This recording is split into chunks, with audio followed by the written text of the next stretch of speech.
करमाळा तालुक्यामध्ये झालेल्या अवकाळी पावसानं अक्षरशः केळी उत्पादक शेतकरी जे आहे त्यांनी आपल्या लहान मुलाप्रमाणे हे केळी पीक जपलं होतं. परंतु या ठिकाणी अवकाळी पाऊस असेल, वादळी वारा असेल, या ठिकाणी करमाळा तालुक्यात मोठ्या प्रमाणात केळी पिकाचं जे आहे ते नुकसान झालेलं पाहायला मिळतं. आपण पाहू शकतो की मी कॅमेरामॅनला विनंती करेल, या ठिकाणी आपण पाहू शकतो की ही केळीची झाडं जी आहेत त्या अक्षरशः उन्मळून पडलेली आहे. हातातोंडाशी घास आलेला शेतकऱ्याचा तो देखील सध्या या अवकाळीने हिरावून घेतलाय. सध्या आपण करमाळा तालुक्यातील कुगाव येथील या केळीच्या प्लॉट मध्ये आहोत.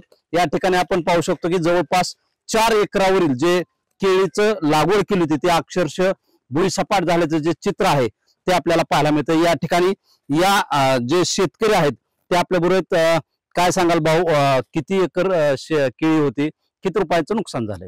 आता ही साधारण 2 हेक्टर म्हणजे 5 एकराचा प्लॉट आहे ही एक ह्याचं खूप नुकसान झालं. या पार पडून ही करून सारा म्हणजे बेकारी होऊन बसली ह्या पावसाने आणि ह्या वाऱ्याने.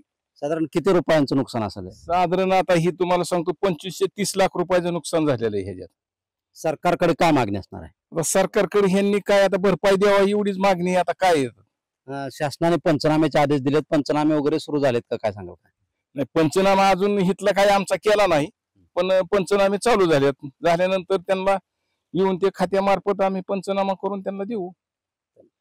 भरपाईबाबत शासनाकडे काय तातडीने मदत मिळावी अशी काय मागणी असणार आहे? नाही, ही मदत जी आहे ती शासनाने तातडीने द्यावं. ही भरपाई, नुकसान भरपाई ही तातडीने द्यावं शासनाने. साधारण किती खर्च झाला होता भाऊ काय या शेतीसाठी?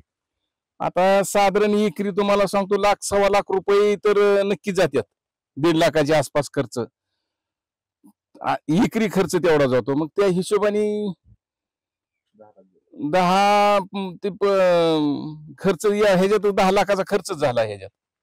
नक्कीच आपण पाहतोय की जवळपास 4 ते 5 एकरापर्यंत ही जी केळी आहे ती त्यांची या अवकाळीनं भुईसपाट झाल्याचं चित्र पाहायला मिळतं. जवळपास 25 ते 30 लाख रुपयांचं जे उत्पन्न आहे ते त्यांचा यापासून मिळणार होतं. परंतु या अवकाळीनं त्यांचा हातातोंडाशी आलेला घास आहे तो हिरावून घेतल्याचं चित्र जे आहे आपल्याला पाहायला मिळतंय. या शेतकऱ्यांच्या माध्यमातून ते पंचनामे करून ही जी नुकसान भरपाई आहे ती तातडीने शेतकऱ्यांना द्यावी अशी मागणी जी आहे ती यांच्याकडून केली जाते आहे. शीतल कुमार मोठे, TV9 मराठी, करमाळा.